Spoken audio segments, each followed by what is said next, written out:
Anne Frank, 12 Haziran 1929'da Almanya'nın Frankfurt şehrinde dünyaya geldi. 1933 yılında Nazi rejiminin yükselmesiyle birlikte ailesi Hollanda'ya, Amsterdam'a göç etmek zorunda kaldı. Başlangıçta yaşamları daha huzurluydu. Ancak savaşın etkileri hızla hissettirmeye başladı. İkinci Dünya Savaşı yıllarında Nazi rejiminin antisemitik politikaları Avrupa'daki Yahudi topluluklarını derin bir korku ve belirsizlik içine itti.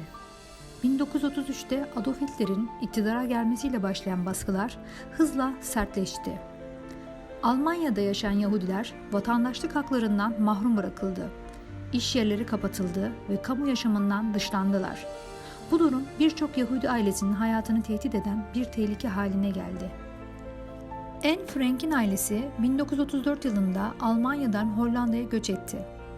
Ancak savaşın patlak vermesiyle birlikte Hollanda'da Nazi işgali altına girdi. 1944'te ülkenin düşmesiyle birlikte Yahudilere yönelik kısıtlamalar hızla arttı. Aile sürekli olarak bir hedef haline gelmişti ve hayatta kalma mücadelesi vermek zorunda kaldı. Kısa süre içinde Anne'in ailesi diğer birçok Yahudi gibi gizlenmek zorunda kalacaklarına dair bir karar almak zorunda kaldılar. 1942'de Anne'in ablası Margot Almanya'dan gelen bir zorunlu çalışma çağrısı aldı. Aile bu çağrının bir felaketin habercisi olduğuna inanarak hemen sığınmak için bir yer aramaya başladılar. Anne'in babası Otto Frank, Amsterdam'daki iş yerinin arkasında bulunan gizli bir bölgeyi düşündü.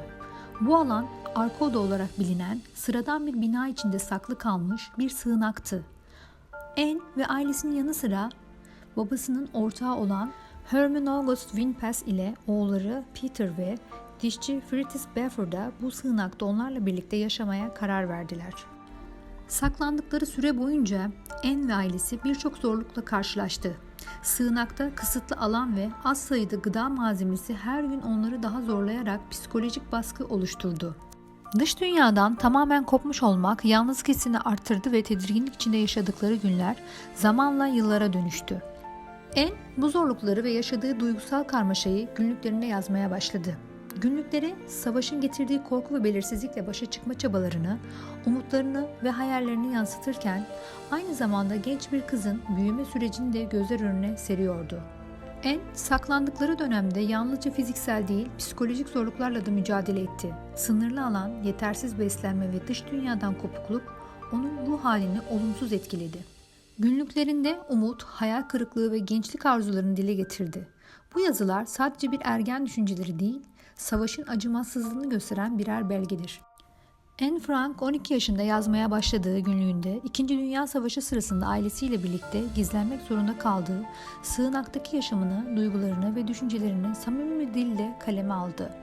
Günlüğünde ergenlik döneminin getirdiği karmaşayı, hayallerini ve umutlarını aktarırken aynı zamanda savaşın getirdiği korku ve belirsizliği de dile getirdi. Anne'in hayal gücü oldukça güçlüydü. Sığınakta yaşarken yalnızlık hissini hafifletmek ve arkadaşlık arayışını sürdürmek amacıyla hayalet arkadaşına Kitty'ye hitap etti. Kitty, Anne'in içsel dünyasını yansıtan ve ona yalnız olmadığını hissettiren bir figür haline geldi. Bu hayali arkadaş, Anne'in düşüncelerini ve duygularını özgürce ifade etmesini olanak tanıdı. Anne günlüğünde arkadaşı Kitty ile bir gün şöyle konuşmuştu.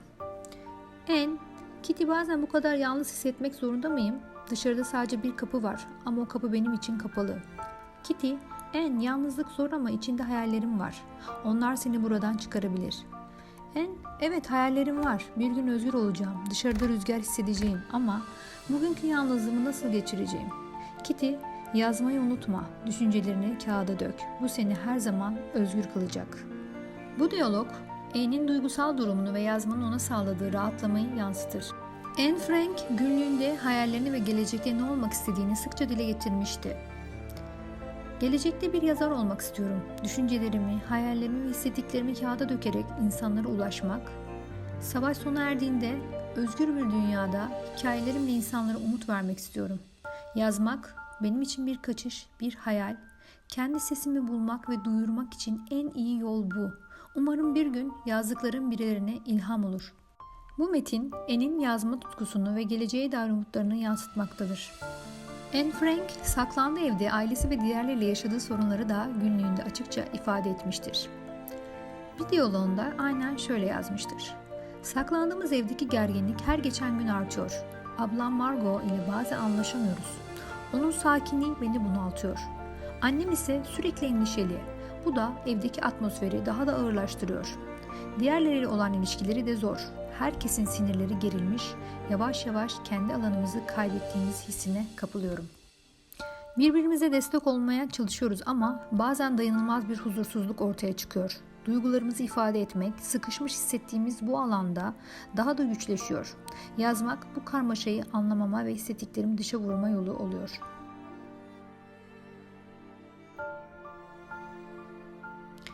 Anne ve ailesinin gizli kaldığı yerin biri tarafından ihbar edildiği düşünülüyor. Ancak ihbar eden kişinin kimliği asla kesin olarak belirlenemedi.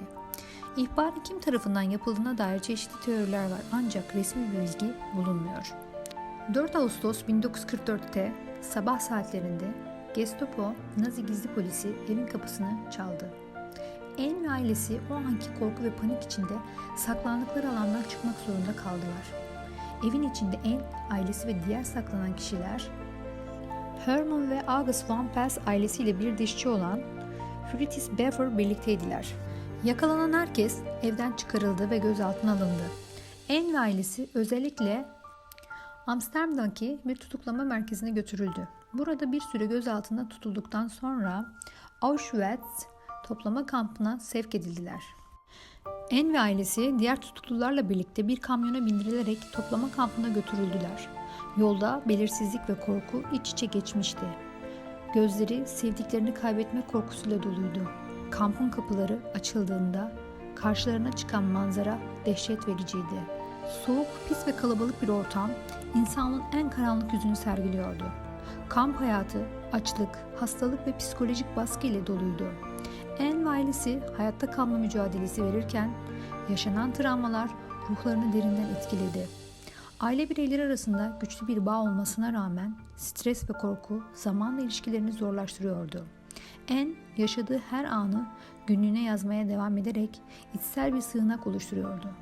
Bu yazılar onun umudu ve hayata tutunma arzusunu simgeliyordu. Sonunda Anne ve ailesi hayatta kalma mücadelesinde kayboldu.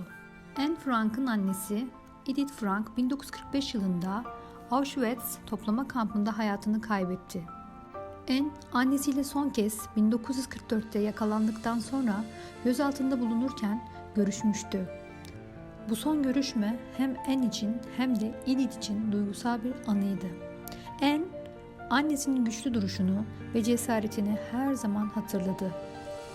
Auschwitz'te kalan Edith, kampa girdikten kısa bir süre sonra zorlu yaşam koşulları ve hastalıklar nedeniyle sağlığını kaybetti.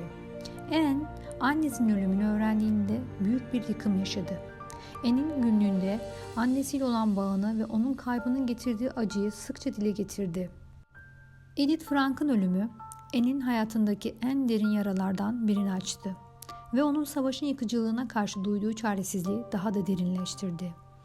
Anne'in ablası Margot Frank da aynı kampın koşullarında hayatını kaybetti. İkisi de kampta zor şartlar altında yaşamış ve hastalıklardan muzdarip olmuşlardı. Margot kampa getirildikten kısa bir süre sonra tifus nedeniyle öldü. Anne Frank 1944'te yakalandıktan sonra önce Westerbork toplama kampına ardından Auschwitz'e gönderildi. Son olarak yürütülen zorunlu çalışma nedeniyle Bergen-Belsen kampına gönderildi. Orada da tifus salgını nedeniyle hastalandı ve 1945'in Mart ayında muhtemelen Margot ile aynı dönemde hayatını kaybetti. Anne Frank'in babası Otto Frank savaştan sağ kurtulan tek aile üyesiydi. Otto Auschwitz'ten kurtulmayı başardı ve savaşın sonunda Hamburg'a döndü.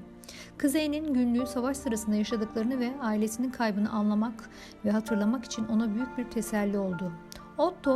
Otto kızı Anne'in günlüğünü yayınlamaya karar verdi ve bu onun anısını yaşadıklarını tüm dünyaya duyurmak için önemli bir adım oldu. Anne Frank'in hayatı 1947'de yayınlanan Anne Frank'in Hatıra Defteri ile ölümsüzleşti. Onun anısına saklandığı ev 1996 yılında müze haline getirildi ve her yıl binlerce ziyaretçi tarafından gezilmektedir.